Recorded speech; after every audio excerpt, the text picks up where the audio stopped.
Hello and welcome back to one of my videos.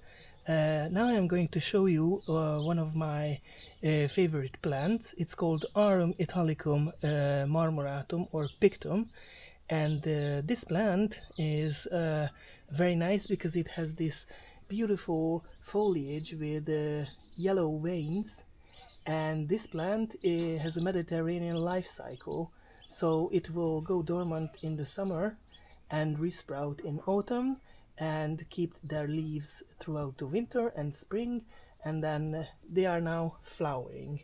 Look at these inflorescences. You can see these light green space and those yellow little things sticking out from the inflorescence.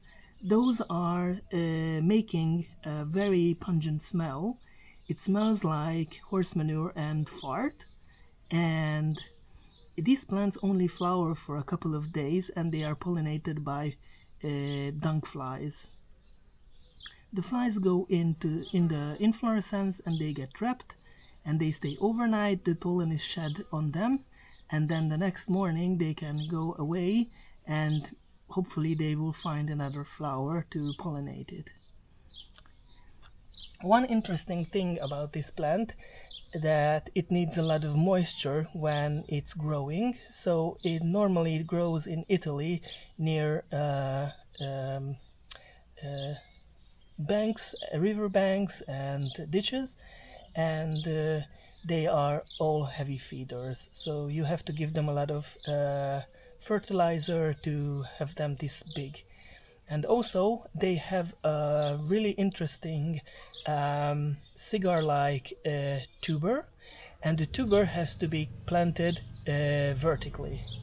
So it has to go in vertically, the bud pointing downwards, otherwise the tuber is going to rot and the plant dies.